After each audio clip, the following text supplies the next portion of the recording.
Hey, good morning, everybody. You're watching Rebel Roundup. I am your host, Sheila Gunn Reid. This is our daily news and opinion show, but it's Wednesday. So Wednesday is a special day. Special, of course, because I'm co-hosting with my real-life best friend, Lise Merle from Regina, Saskatchewan, but also it's Western Wednesdays here on Rebel News, at least on the live stream. Every day is a Western Wednesday for me, and that also means that we convene the Buffalo panel. So on Wednesdays, we bring in one or two guests for the first half hour of the show where we talk about issues facing Western Canadians.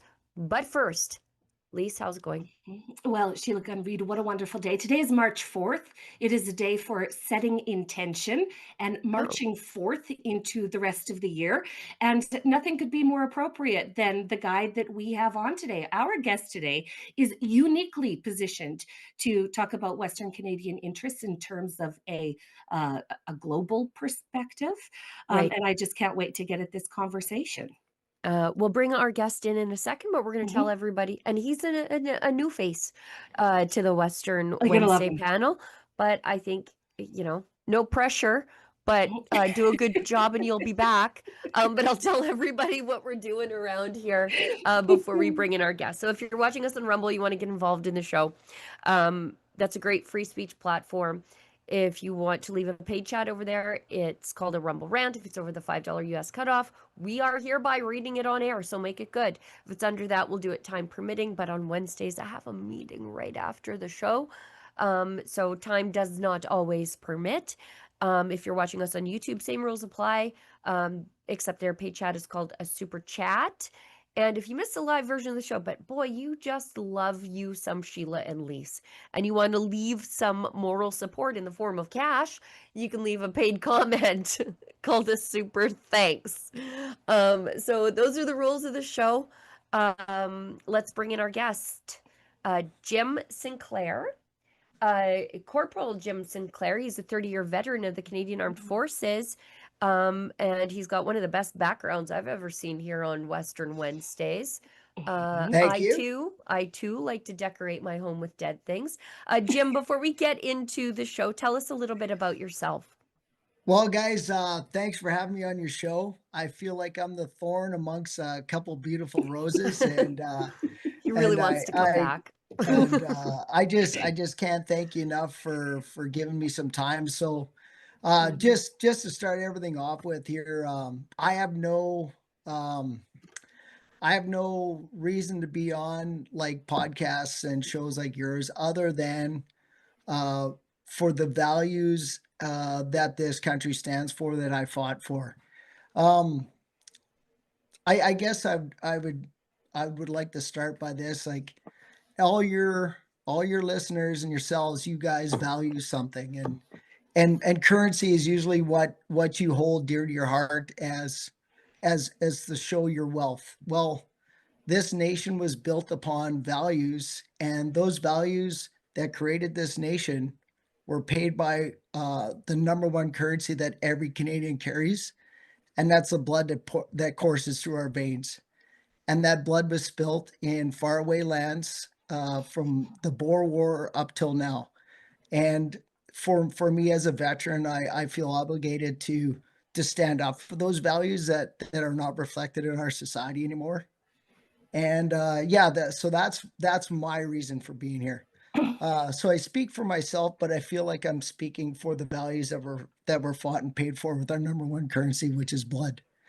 So Um, so Jim, you did 33 years in the Canadian Army, 3 tours in Croatia, Bosnia, and Afghanistan. You did 2 tours of private security in Africa and Afghanistan. Oh, And so you offer a real unique perspective about what might be happening in Iran right now. well, and just to get into that, so I'm not an intelligence officer, but I Sure. gathered intelligence, Sure. and the intelligence that I would have to display on the battlefield to my commanders or to the guys that I worked with was a life or death kind of Mhm. situation. Okay. Um, uh, so everything that I've learned and seen is how to look at information and how to process it to keep my comrades alive or myself alive. So over Jim 30 is a years soldier. of, Jim is a soldier. That's who oh, we brought in for you yeah. guys today to So help us. over the last 30 years being doing private security, where I've actually got men under my command, and I'm battling with in Afghanistan, or when I was working in Central Africa, you know, basically living off of the land and doing some things there. Like it was all about gathering information, deciphering what's going on, and being able to make decisions on that. So Wow. I've been doing that all my life. I've been successful at it because that's why I'm still standing here. And yeah, so I follow other people. Like I listen to Ground News. I listen to you guys. I listen to the left and the right. Mm, Ryan Macbeth is another guy I listen to. He's an analyst. But a lot of the information that I gather from is from my mentors, and they you know, from being in Israel or from working in Ukraine, we get intel from people sure. firsthand, and it's not always seen on the news or Well, talked about on the radios but because that's a skill set that's easily transferable to this world where people are trying to make sense of these things as Sure. they're unfolding, Jim. Yeah. Before we get into some of the news clips, because I think we want to discuss some of Mark Carney's comments on Iran, because he's completely schizophrenic and all over the place on this, as he is with the rest of his caucus. I want to pick your brain real quick, Jim. You're in Saskatchewan, and are you at least sympathetic to Western independence? for sure. Okay.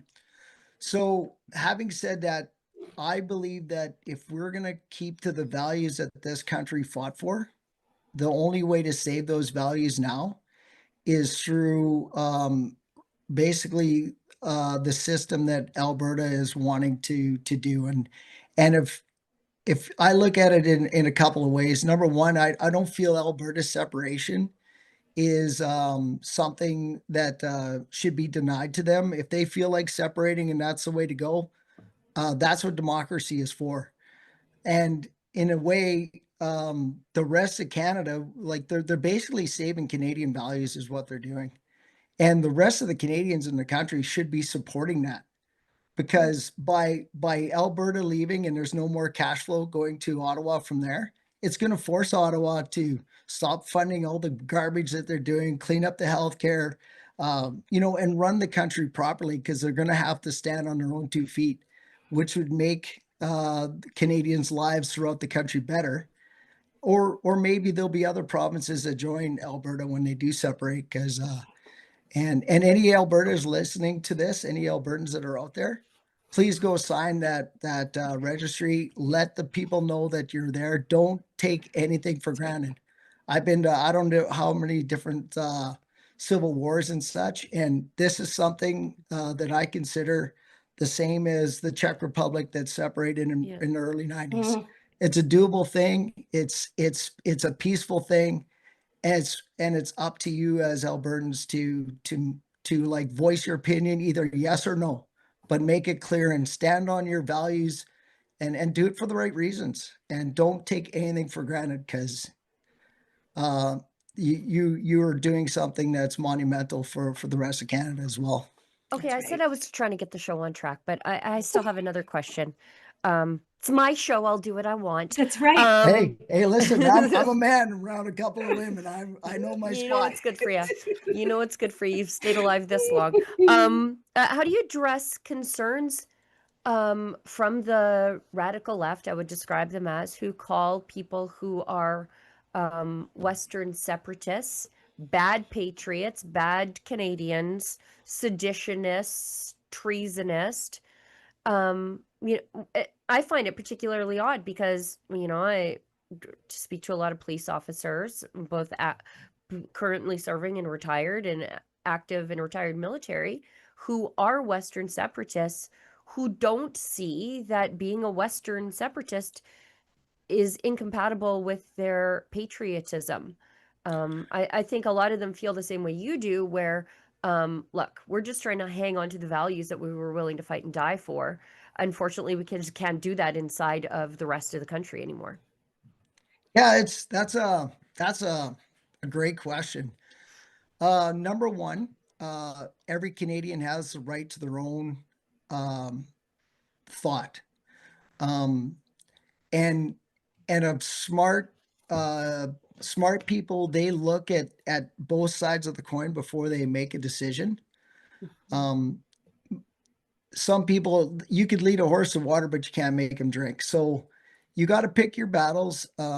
If that's how they feel, it's important for the people that are on the side of separate, being separate.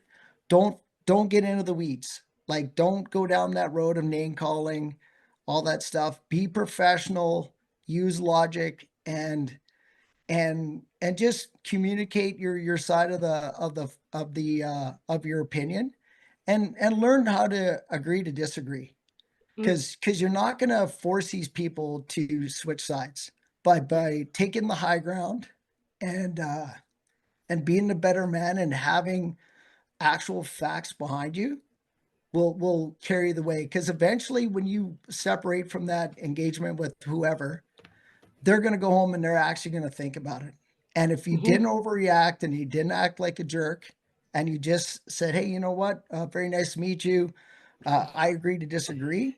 And I'm going to look at what you have to say later. I'm going to have a sober second thought, and just go upon these encounters with people that disagree with you, like the golden rule that we're all taught, like treat people the way you want to be treated back. And yeah, that's how you get through this, is by being a better man or better woman and taking high ground. So, that's funny. That's Corey Morgan, of all people's, advice. It's great Although advice. if you check his social media account, I'm not sure he's taken it.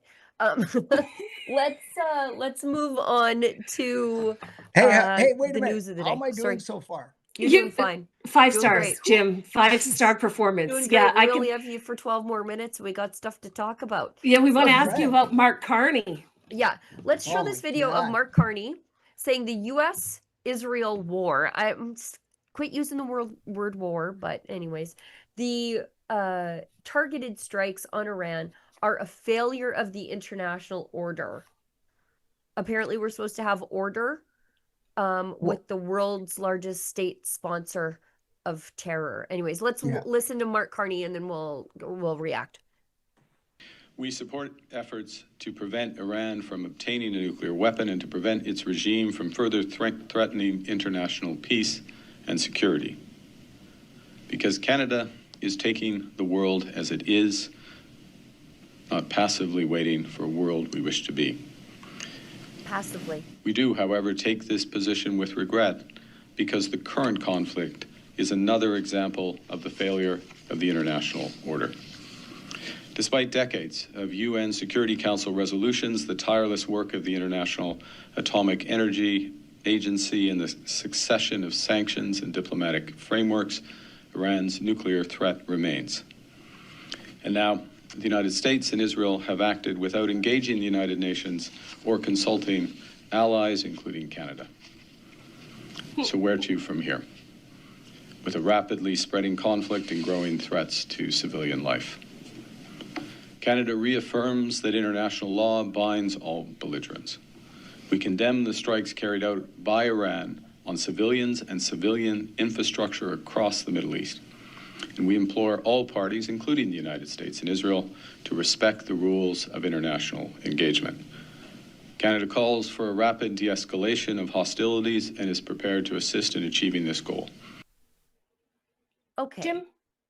Yeah, I just want to get this off my chest. Please. He wants the USA and Israel to check with the United Nations before they do something about the existential threat within Iran. The anti-Semites on the Security Council, yes, get over at the UN, go and get their permission. Go get their permission first. Yeah. He says the current conflict is I forget the word he used, but that it defies the international proper law and the proper order of things. The current conflict. Yeah. No, the current conflict order is a realignment of the proper order of things, with the top dog at the top, making sure that the world is safer for the rest of us. At least that's my unexpert opinion.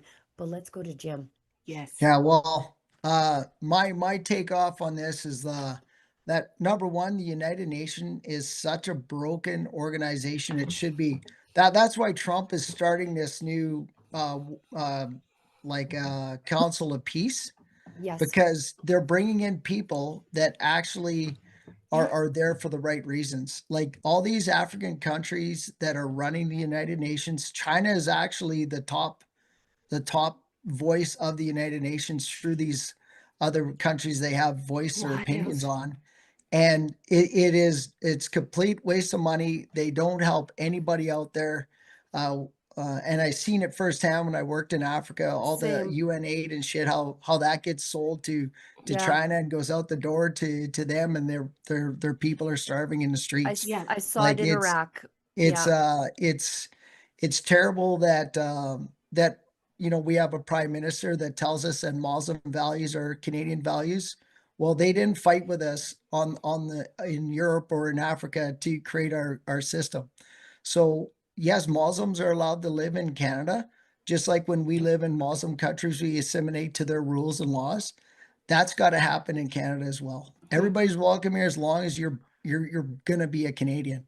When we start putting water into the soup and now it's nothing, there's no substance to our country anymore, and we got to get back to those values that we believe in and that this nation was created upon. So yeah, the United Nations has to go. It supports terrorism, and that was proven in June of last year when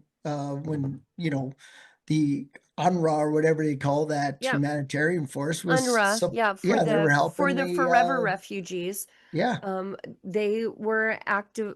UNRWA employees were actively engaged in the October 7th attacks. Yeah. And we've known for years and years that they've been hiding weapons caches in UNRWA schools. A good buddy of mine was killed in Israel. He was an officer that was sent over there to oversee the peacekeeping part of things of the United Nations. And the Hamas had a command bunker underneath the United Nations building. And it was protected by the United Nations building being above it. And the Israelis had to take out this command center. And unfortunately, a Canadian soldier was killed in that operation. And if he would have known what was going on under his feet, I'm pretty sure that he would not want to be part of that. And unfortunately, he lost his life. But this is how they roll, and the United Nations knows what's going on there, and it's garbage of what they're doing. And standing behind that flag that symbolizes peace. 80 years ago, it did. It doesn't anymore. No, not at all. And as for Canada being consulted, number one, we are such a risk to security. Like, that's why we're not invited to any of these things, because China is actually involved in all of our levels of politics, and all that stuff gets out. And number two, we have nothing to offer to actually help with the transition in Iran. Right now, as Canadian government, they should be going to all the embassies of the Iranian embassies. All the government officials that are there should be deported back to Iran or to wherever, but out of the country. Any Iranian money that's in Canada should be seized and held for the new government that takes over. Pretend it's the Freedom Convoy. Yeah, right. Yeah, like exactly. And like we can do things in house in Canada that are going to help the next Iranian government. And don't kid yourself, it's going to change. I remember talking about this on a podcast, in June when this went down. Interesting. And it's since that attack in June of last year, Israeli commandos, Delta Force guys have been in Iran, organizing the groups that will stand up once the bombing campaign is over. And this is very similar to what was going on in Afghanistan prior to the tragic withdrawal that Biden had. Right. The plan was that when Trump was in power, his plan was to leave Afghanistan, but control 2 air bases with the special forces in Bagram, and Kandahar special forces would be comprised of NATO countries. And we were to operate inside of Afghanistan by being mentors and leaderships to the government forces. When Biden pulled out in the middle of the night, not telling his allies even that he's leaving, And when the president of Afghanistan woke up and his security detail that was supplied by the Americans were gone, he packed a bag of money and left. And that's why the country fell so fast and so quickly. So that's why it's so important to reestablish those sort of power structures in the vacuum or in the rubble of this regime change. And what right? Like it's really important. They're going to follow that battle plan in Iran. They're going to have people on the ground that are going to be mostly Iranians, but there'll be SF guys there that know how to call in the fast air and do the whole thing. That's why they had like pictures of the Ayatollah when he was dead, because they got guys right there like taking pictures of this stuff. They just don't kid yourself. These guys have it figured out. It's going to be a hard, terrible thing for the Iranian people, but it's got to happen, and they want it to happen. So we got to get behind them and support them. Okay. And then we have Mark Carney. Yeah, just crap in the bed. He flops back and forth. And guess what? When this war is over, the Americans are going to rebuild their nuclear capacity over there. And it was supposed to be with can-do reactors that you can't turn into nuclear grade weaponry. And Brookfield is going to be selling like through their Westinghouse. Yeah, like Westinghouse is going to make off like bandits. So initially he ran out and said, yes, this is how I feel to the world. His internal messages now are to like make the Muslims in Canada feel better by nationally saying he's against it, but internationally he's pushing his first message. Wild, isn't it? But it's garbage. If that's Mark Carney's intention, and I'm not sure that it is, that's the bigotry of low expectations, because we have seen the Iranian community rallying in the streets in Toronto in support of Donald Trump. So Mark Carney is doing his best to pander to both sides, but you want a principled prime minister that stands up for freedom, and home and abroad, and we don't have that. We've got former Israeli Prime Minister Naftali Bennett calling Mark Carney's criticism of the U.S.-Israel strikes on Iran stupid. I love to see it. Let's watch. Prime Minister Mark Carney, he has said of the Israeli-American strikes in Iran that they would appear not to be consistent or to be inconsistent with international law. What's your response to this criticism? That's just stupid, because Article 51 of the UN Charter explicitly says that a nation has a right of self-defense. Are we supposed to wait for Iran to fully develop their nuclear weapons, their missiles, and be ready to shoot? And at that moment, are we supposed to attack them? Or an hour before or a week before? What we're doing is self-defense. This is called self-defense, preventing from a genocidal, crazy Islamist regime acquiring a nuclear weapon is flat self-defense, and that's exactly what we're doing. Prime Minister Mark. Yeah. Totally correct. Yeah, he's 100% correct. You're supposed to wait around till they use it. I guess that's Mark Carney's viewpoint. Yeah, no, he's totally correct. Like you're allowed to protect your people. Now you got to remember the allies that Iran has. So Russia is a big ally. China, of course, is a big ally, but also is North Korea. So when Iran was developing their rocket systems, they weren't doing test firing with inside of Iran. They would use North Korea to be able to test fire their rocket systems. And North Korea got their rocket capacity or capability for long-range rockets from the scientists from Iran. So this is a global thing.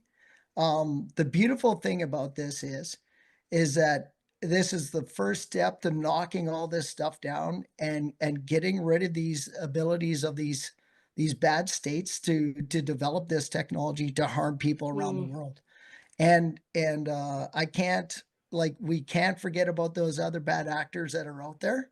But by taking this down and shutting down all the terrorism groups that they have around the world that harm and kill thousands of people a year, this is a good thing. And yes, we as Canadians should be behind it. I don't know if I'm answering your questions or just rambling. No, you're doing well.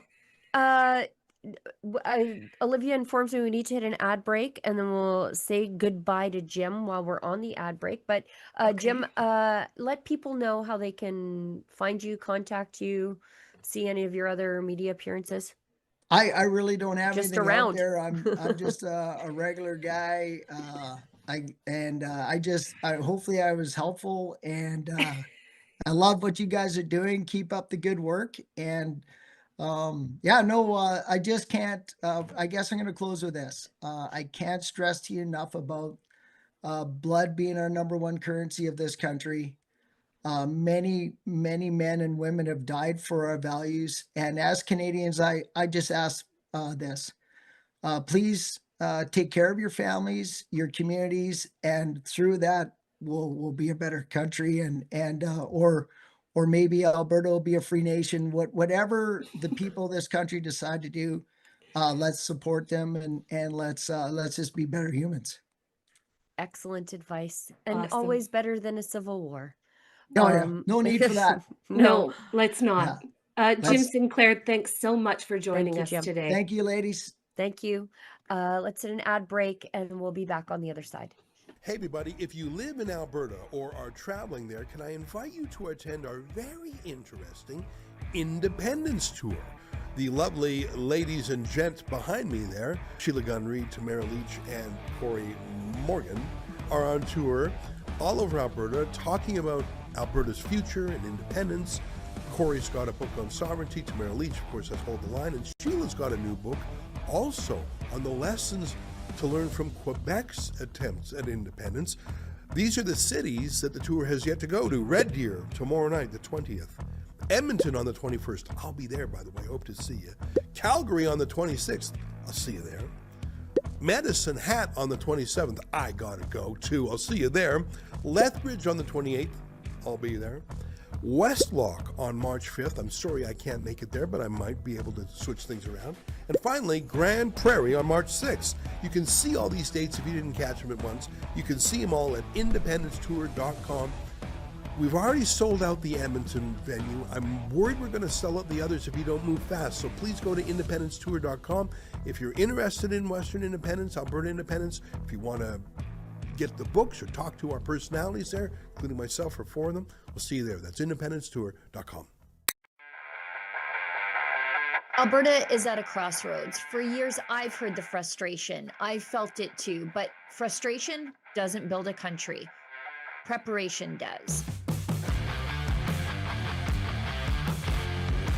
In my new book, Independence Blueprint, What Alberta Can Learn from Quebec, I break down the hard mechanics of sovereignty, what we can learn from Quebec's 1995 referendum, the research that's already been done, and what would actually come next for a free Alberta.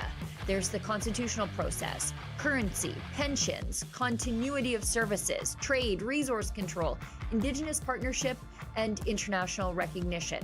These aren't slogans. This isn't fantasy. These are just hard facts and serious preparation. Whether Alberta stays or goes, we need to understand the stakes. Head over to buy your copy today at independenceblueprint.ca. Let's be prepared, because our time is now. Well, I don't know about you guys, but out of the corner of my eye, I've been just watching Jim Jordan axe murder Tim Walz at congressional hearings today on the fraud in Minnesota. If we have some fun clips of that, I think Libs of TikTok has a bunch. Oh, we can maybe watch some of them later. We could do the Daily Delight.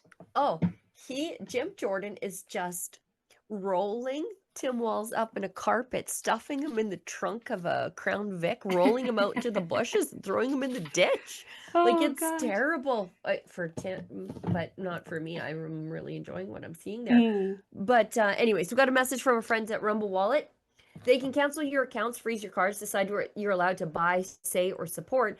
Big banks and financial institutions have total control, and they use it. Just ask the Freedom Convoy. That's why financial independence matters now more than ever. Introducing Rumble Wallet, a wallet built for real freedom. With Rumble Wallet, you can control your money, not a bank, not a government, not a tech company. Buy digital assets like Tether Gold, and Bitcoin in one secure place. No permission, no middleman, no cancel button. And when you want to support the creators you actually believe in, you can use the Rumble Wallet app to directly tip content creators. That's us, guys. You can do that to us securely, instantly, and without interference. This isn't a credit line they can shut off.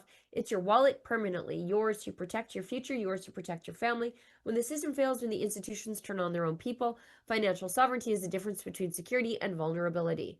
Rumble Wallet isn't about politics, it's about freedom, ownership, and protecting what's yours. So take control today, download Rumble Wallet now, and step away from the big banks for good. True ownership, true protection, and true financial freedom. All right, let's see what we can talk about next. Oh, before we move on from the Iran stuff, Wob Canoe knows who the real, what the real problem is. What is it? And that is, not that, you know, the Ayatollah and his mullah enablers have killed 30,000 plus people since roughly December. That's not the real issue. It's that the war, and it's not a war, it's targeted strikes on Iran, is going to drive up the cost of fuel for Manitobans. Let's watch.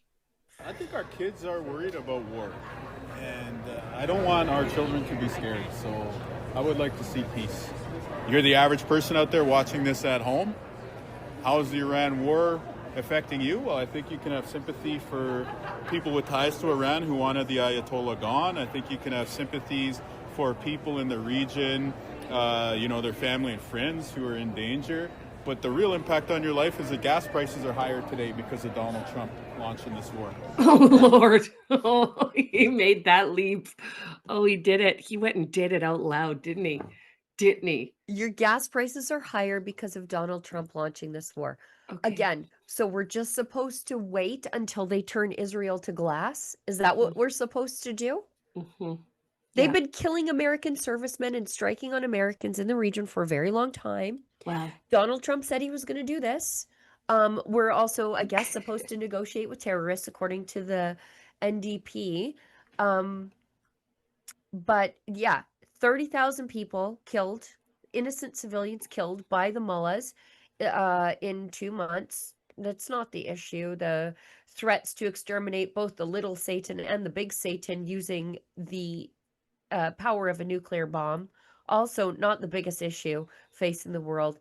It's that Donald Trump is driving up your gas prices In Manitoba, where they could, where Wob Canoe, the guy in charge, could do everything for lowering gas prices. Remove in the Manitoba. gas tax. You That's can suspend the right. gas tax if You that's got- your problem. You got solutions to this, Wob, and yet you're heaping blame upon Donald Trump for this moment. That was, I mean, it was just listen, that was an awkward fumble between one topic and another topic. We don't want kids to be scared. And also we're terrified about what's happening in Iran on all sides. And that bad Donald Trump is just making things worse. Yeah, like that's Wob that Canoe's son of a argument bee there. is driving up the cost of fuel. And it's like, I think you add like 40 cents a liter in taxes, Wob. Maybe it's you. Maybe that phone call's coming from inside the house there, big boy. But also, could you advocate for an Alberta West-East pipeline too, if you're worried about the price of fuel? Yeah, while you're on it. While you're on it, you could do that. That's something we could do domestically. Yeah. But whatever. Mm-hmm. Mark Carney states boldly that Canada does not mourn the end of the old world order. Mm. Look, I think this brings us to the themes of Davos. And I want to ask you about one line in your speech that really struck me. You said, "We know the old order is not coming back. We shouldn't mourn it. Nostalgia is not a strategy." And I just wonder about that, because I agree that nostalgia is not a strategy, but I wonder if we shouldn't mourn the old order. That's interesting. I actually messed up on that. Because it originally was, and I don't know what, it's all down on me, but it was, we shouldn't mourn it too long, is what it was supposed to say. And it's a serious point, because yes, there are lots of shortcomings to the old system. Many of them were fixable, and with acknowledgement and rebalancing of global power that was happening with economically through G20 and other, you could see the prospect of some of them being fixed. So there's reason to mourn it, reason to look back, not just, it's not just, Saudade or whatever, when you nostalgia for something that didn't exist. But we don't really have time to spend a lot. My point is more, when you're in a rupture, like, don't wait around. When you're in a war, don't wait around thinking it was better when we were in peace. Like, we're in this situation. What are we going to do? How do we move forward? We are mourning it. And then, ideally, how do we move forward from it in the most positive fashion, which, of course, is about where I go on to talk and what I tried to talk about today, which is to build these alliances, coalitions, partnerships. With the Chinese. Right. What is he even talking about? Like, I'm listening to him trying to understand what he's talking about, but the old world order had the Americans at the top of the pecking order. The world was a safer place. Yes. We believed in the sanctity of the family. We had the world's one of the world's wealthiest middle classes. We weren't poorer than Alabama. Our kids had jobs. They weren't being replaced by a slave underclass of temporary foreign worker who is simultaneously driving down their wages, unemploying a generation, but also gobbling up our resources. We, for some reason, aren't even smart enough to do the slave underclass thing that the UAE does, where it's fine, you can come and work, but you will never be a citizen, and you have to take care of yourself if you come and work. We don't do that. We invite them here. We give them our kids' jobs, and then they claim refugee status and then get lost in the system. We do mourn the old world order because it was good. Yes, and the same people that are mourning the old world order are the same people that aren't cheering the new world order. Right. Because for the last 15 years, we've seen this new power structure build in the world that decentralizes governments away from their electorate, where decisions are made without the ability for citizens to be able to vote on issues that have the ability to really, really impact them.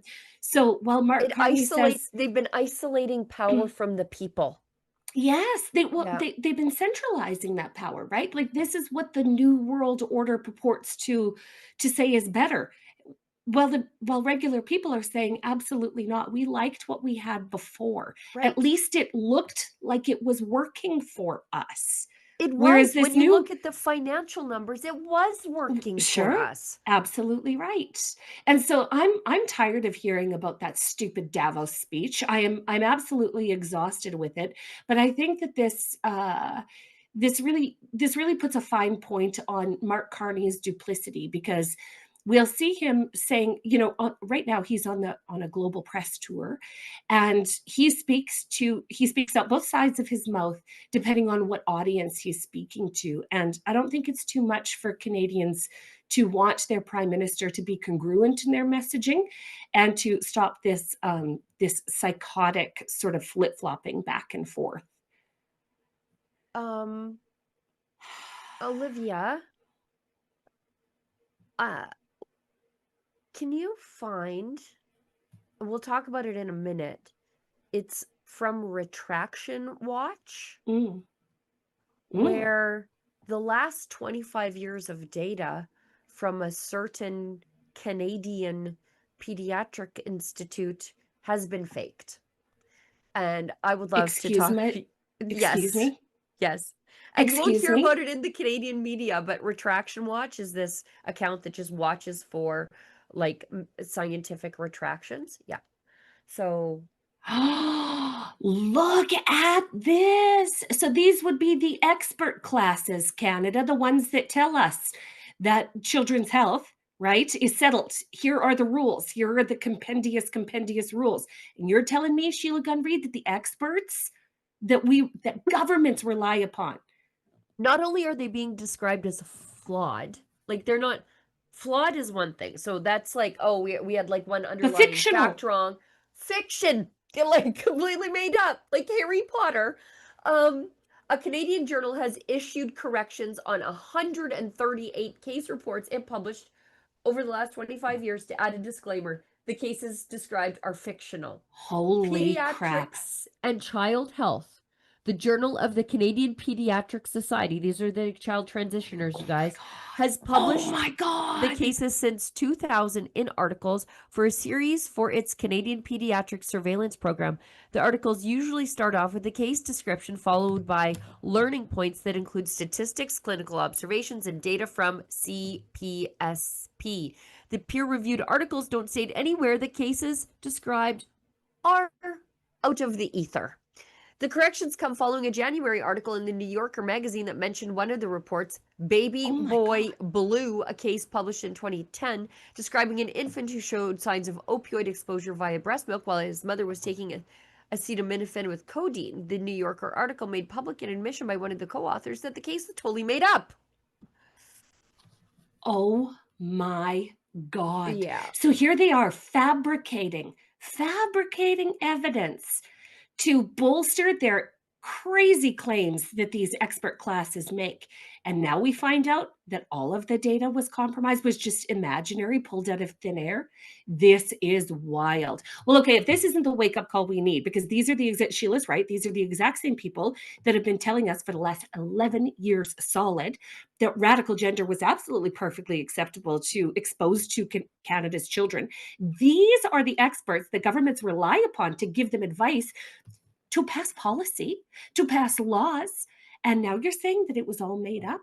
Well, this deserves a really, really, really big spotlight, Sheila Gunn Reid. Yep.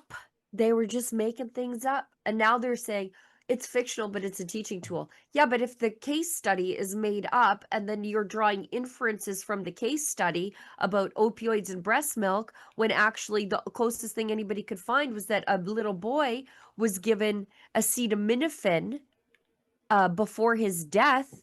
Oh my God. Like all your data is flawed. What are you teaching except flawed nonsense? That's right. That's exactly right. Interesting. It's crazy. I just saw that this morning. I Well, recommend let's you keep an follow eye. Retraction Watch. I'm gonna, and let's dig into this a little bit. We'll see how much damage the pediatric, what was it, the Pediatric Journal or? Yeah, we'll see how much damage they did. We'll just go on a digging expedition. On the same topic, from first reading, Canada, one of the world's last holdouts on medically transitioning children. So US, Australia, New Zealand, much of Europe now pulling back on puberty blockers and surgery for minors. All of them, and Alberta, by the way. The rest and Saskatchewan, by the way. Saskatchewan, and the rest of you remain crazy. Yes.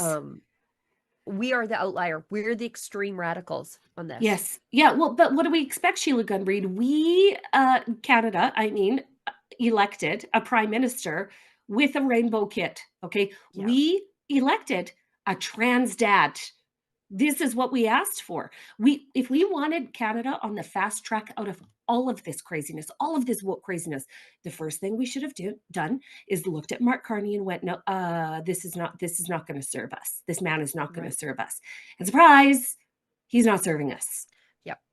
Yep.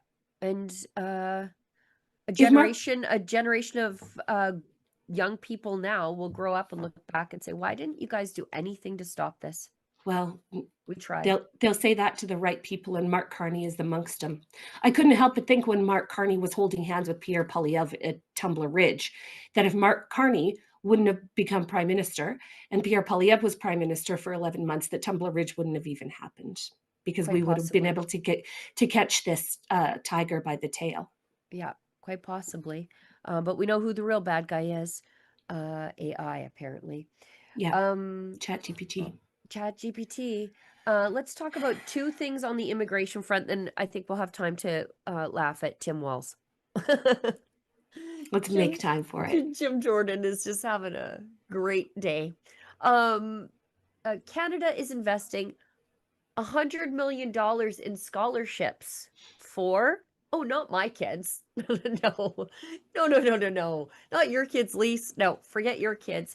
Yep. Indian students. Mm-hmm. Who are already here from India, including 200 fully funded U of T spots and 300 plus research positions. I'm sending something in the group chat. Just bear with me for a quick second, because it's not just Indian students that are coming over, you guys. Okay, it's not. And just remember, a couple of months ago, the Liberals announced that they were going to get our foreign student population under control, that they were done. They were going to open up opportunities for Canada's young people. And so here we have $100 million going to the U of T to bring in Indian students. And then I just sent a little, I just sent a picture in the group chat, Olivia. It's about what Saskatchewan is doing. Ukrainian student tuition relief program extended until 2030. Yeah. So this just the only interactions I've ever had with a Ukrainian student brought here by the government was one of a Instagram influencer who was just paid to exist and sometimes go to classes, but really just be on Instagram.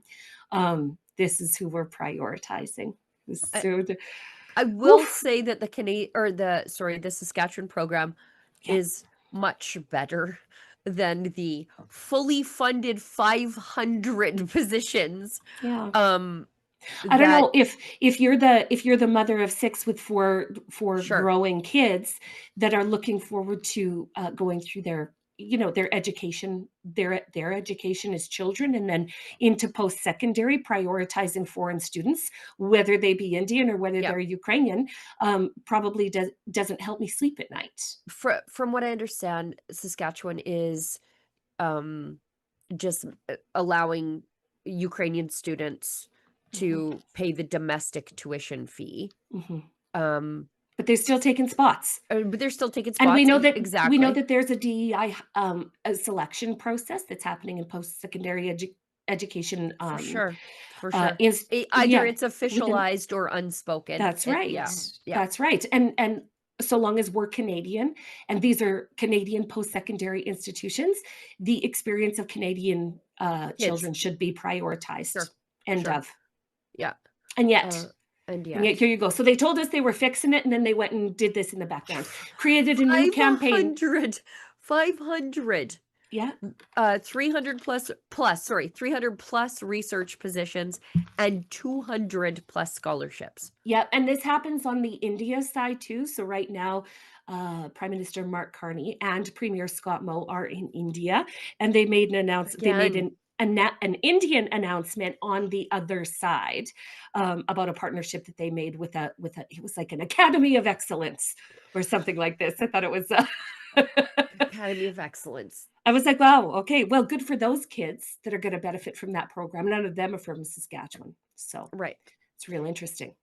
CTV News says immigration could soon account for all of Canada's population growth. It's almost like the generations of chemicals in the food, which have lowered fertility rates, the abortion on demand, and the transing of the kids, the maid on the end of life care for our old people, and inflation caused by government overspending and extreme immigration have made it impossible physically and financially for Canadians to consider having their own kids. This is a terrible, terrible headline. Terrible. Yeah, it really is. This is the state of our country. It really is. Although our young people are more conservative than they have ever been. And our young people are motivated to live a conservative, traditional lifestyle. And that includes having lots of babies. And Mine want a gazillion kids, and I can't wait. And like, they're worried about the chemicals in the food, the no Teflon, no fake sugars, no sugar. Really, these are people that are just getting back to basics, going to church. This is what it takes to have a fulfilling life, and our young people are going that way. But in the end, Sheila, Gunn, Reid, you and I are going to have tens of thousands of direct descendants in 200 years. Okay, in 200 years. Your descendants and my descendants are going to be running this show. Okay, that's how many we're going to have. So good thing we got in ahead of the curve and had as many babies as we could in as short a time as we could, because this is what we're up against here. That's what we're up against. We're paying the consequences of not listening to the commandment of the Lord to be fruitful and multiply, aren't we? Some of us are. Well, some of us are really benefiting from it. We did. We did. But the rest of you should have listened to the Lord and not the government and the feminists. I'll tell you that much. Yeah. All right. Let's go a couple of clips of Tim Walz before we close the show. Okay. Because this guy deserves everything coming to him. Jim Jordan rips into Tim Walz over Somali fraud numbers. He asks him about how many people have been indicted versus how many of those indicted are Somali on the fraud that's taking place in his state. And Tim Walz always looks slightly lost grandpa. Right? Oh, he's got like frazzled budgie look about him. Look at his little feathers just all frazzled. Baby chick hair. Yes. Governor, who's Casey Magan? I don't know who Casey Magan is. Well, I'll tell you. Mr. Magan is a Somali American and a fraud investigator in the guy beside you's office, in the Attorney General's office. And here's what he said. There was a perception that forcefully tackling this issue might cause political backlash among the Somali community, which is a core voting bloc. Did that have anything to do with this whole fraud scheme that went on in your state, Governor? It did not, Congressman. It did not. So you're saying Mr. Casey Magan is lying too? I'm not. You're the only one telling the truth in the whole state. Mr. Magan, who's a fraud investigator at the Attorney General's office, says it's politics. The court said I couldn't speak for Mr. Magan. You asked me a question. I know. I'm asking. And I said no when you asked me the question. I'm saying Casey Magan said just the opposite. I don't know. So the court's wrong and Casey Magan's wrong. You're the only guy right. How many people have been indicted in your state right now? Do you know, Governor? I don't have those numbers with me. You don't? 98 people have been indicted. You happen to know how many are Somali American? I don't. We don't investigate or prosecute people based on ethnicity, religion. Neither do I. We shouldn't do that. But Mr. Magan is a Somali American who just said that the court, one of the concerns was this is a core voting bloc. And I just want to know if you know how many of the 98 people who have been indicted in your state are Somali. I don't. Their ethnicity is not my concern. 85% of the people indicted were Somali American, key voting bloc. And I think that's what drove this whole thing. With that, I yield back. Gentlemen. Wow. Stop, he's already dead. It almost felt cruel watching that, but also Tim Walz deserved every little bit of that. Oh, did he ever? Did he ever? But this is what you get when you bring Somali pirate culture to Minnesota. Like, this is what you think they stopped being pirates when they land in Minnesota? Absolutely not. Right. Absolutely not. These are financial pirates. That is what they've been down doing at the in Leering Minnesota. Center. Yeah. the Minnesota Leering Center. And now Tim Walz gets to hold that bag. I got to say, the guy is not looking good. He's not looking strong and he's not looking healthy. So I would not want to go up against Jim Jordan. Even like if Jim Jordan asked me to count to 10, I would be frazzled. Jim Jordan is the type of man you can tell. Okay. Jim Jordan never asks a question that he doesn't already know your answer to. Sure. He is walking you down a garden path. And those guys are my favorite. They're just my favorite. You know who else does that? John Gormley. Okay. Yes. John Gormley does not ask questions that he doesn't already know the answer to. Of course he does. He is just taking you one step further down the garden path. Yeah. And Larry Brock does the same thing. Actually. Does he? Yeah. Same kind of vibe. Yeah. I like it. I like it a lot. We need more of that energy in this world. Speaking of John Gormley, we're going to be in Regina on April 30th to see him speak. We'll talk more about that later. Yes, we will. One more from Jim Jordan versus Tim Walz, who looks like he slept on a park bench. Actually, like he looks like he slept under a newspaper blanket. Disheveled. Yes, he looks like he slept in his car. Yes, a blanket of newspaper, just on a bench with pigeons sleeping on him. Fast food wrappers. Yeah.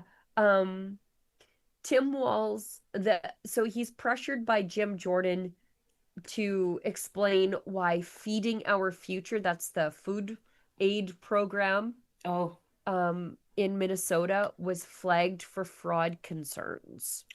Oh. Yeah. Tell the truth about the Feeding Our Future program. This program, my understanding, received $3 million the first year. Within a couple years was getting $200 million of taxpayer money. Whistleblowers raised concerns. As the chairman said, auditors raised concerns. Everybody raised concerns. March 30th, 2021, the payments are stopped. and a little over a month later, the payments are restarted. Why didn't you tell the truth about why you restarted the payments? Well, Chairman, we did tell you. And Feeding Our Future grew because of the pandemic. And I didn't ask that question. I said, why didn't you tell the truth about why you restarted the payments? The payments stopped because there were concerns, obviously, it wouldn't stop the payments. Then they're restarted a month later. What was the reason for restarting the payments? my understanding was the agency believed that the court had required them to make those payments. And that was false, wasn't it? You repeated think that. that You is- said that, didn't you? You I said that's don't why the think- reason you said the reason you restarted is because the court ordered you to do so. Is that right? I don't believe that is settled yet, to the best of my knowledge. Well, I think it is, because the court did something that I don't know if I've ever seen it. They issued a statement saying you were wrong in what you were saying. This is from the court. It says, Feeding Our Future versus Minnesota Department of Education correcting reports and statements by Governor Tim Walz concerning orders issued by the court. The court had to fact check his lies. And he thought he could lie and the court would be sort of aloof and above whatever. We're not, not pay attention to what he was saying. And so they issued, they issued a correction on Tim Walz. But this story, $3 million to $200 million budget. What do you guys think is going to happen to the national food program here, school food program here in Canada? Because all of our provincial governments are all wild about this momentous announcement that's going to solve childhood poverty and hunger. You know what it's going to happen? It's going to be abused just like this. One more from Tim Walz, please. And I know we're over time, but please allow this to me. Okay. He's asked about giving driver's licenses to illegal aliens in his state. Okay. And he just... he doesn't even have a good reason for it, so he tries to point and say like, well, those people are getting parking tickets over there, so we're not cracking down on them. Oh god. In the meantime, you have like criminal illegal aliens, and he's like, here's your ID to legitimize you. Oh god. And but he was licensed in your state under your law that you signed about a year and a half ago. Every day we give licenses and people speed. So we ticket them and try and stop that. What I'm telling you is I don't understand the connection between... He's here illegally. He can't read, and he got a license under your provisions, and he's driving all across the country, imperiling everybody else. And what... Sorry, my cat just made a surprise appearance on the show, and it's best if I hold him because he'll just go in the rest of the room and be a terror, and then I'd have to get up. Hi, Triggy. So Tim Walz says, well, I give driver's licenses to people every day and then they speed. Okay, well, there's laws against speeding. There's also, and so there are criminal consequences for that. There's also laws against people coming into the country illegally, but you are rewarding them with a driver's license and they can't read our signs. Yeah, just speaking for the people of Humboldt, Saskatchewan, and the people of Saskatchewan as a whole, let us just tell you what a bad idea it is to just give anybody a driver's license. Yeah. Like, there's actually some skill around that. It shouldn't be an automatic form of identification if you actually can't drive. That, I think, is being the pertinent point. Yes. But also, yeah, it legitimizes people that shouldn't be in the country. Right. Anyways, we've got a couple of chats and then we'll wrap the show. Before my cat just randomly bites me, because that's what he does. Yeah. He'll be excellent and then just gonna bite me for no good reason. You'll see a look cross his face where his eyes get real black, and all of a sudden it's just kitty on. Yeah, his inner demon becomes his outer one real fast. Independent Alberta gifted 1 subscription. Well, thank you so much. So That's wonderful. amazing. Thank you. And then we've got Light Y7Z, $5, except for Rebel and Juno. Most independent news is Orange Man bad, Israel bad. Politicians and populists are uneducated and myopic. I don't think they're Independent. Yeah. I don't think they're independent if they're Yeah. saying that. Yeah. And you know what? I've been to Israel 3 times. The first time I was there, I'm like, oh, I knew this place was great, but now I see how much they've been lied about. Like, Right. Your propaganda, fake news, was perfected against Israel and then deployed upon the rest of us. That Yeah. sort of one-sided narrative and particular framing of shots. That's what they say. How do they call it? Pollywood instead of Hollywood. Pollywood. That's sort of fake news. Well, I've witnessed it with my eyes.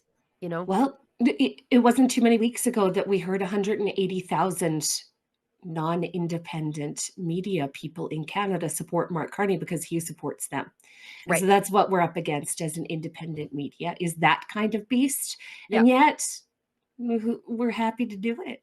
Yeah, and we're doing it one super chat at a time. That's Right? Like, it's the most honest way to do it. Yeah. We are beholden to no one except those of you at home, paid and unpaid subscribers. Mark Carney can't call us up on the phone and say, change that. Some press secretary from even the Alberta government, if you called me up and tried to fact check me on something I know to be true, I tell you to get bent. I'm beholden to nobody. Sorry. Yeah, Except for it's truth. the best. It's Yeah. the best. Independent Alberta gives us $2 and says, look at me, I'm your fragile budgie bird now. Yes. Yes. Little feathers. Yes. Fluffy feathers. He does look like a homeless park bench man, like he sleeps in Central Park, you know? Anyways, that's your governor, Minnesota. Yep. All right. Olivia, let me know, is that everything? Okay, great. Stop it, Kat. We'll wrap the show. Lise, wonderful last 2 days with you. Same. Can't wait till you're back on the show again. Yeah, I'll see you next Tuesday, Canada. Right. And thanks so much for having me. I don't know if you say that on purpose or not. I absolutely do. 100% of the time. You are with now everybody's like, what? What did she say? Yes. I said, I'll see you next Tuesday. Absolutely. All right, Olivia, thanks for putting the show together for us today. Thanks for tolerating my horrible nasally voice and my cat who made an appearance on the show today. Special thanks to our guest. And those of you who pitch in a little bit to keep the lights on here at Rebel News, those of you who share and engage with our content, it's a free way to help us beat the algorithm gods at their own game. And as we say on the show here, if you find us offensive, maybe don't find us at all. You like the hat? Me too. Same strong message about making Canada great again, but in a really cool color, black and gold. There's other colors available, and it's an all-Canadian site. So if you want to signal your tribe or trigger a Liberal, go to mcgahats.ca.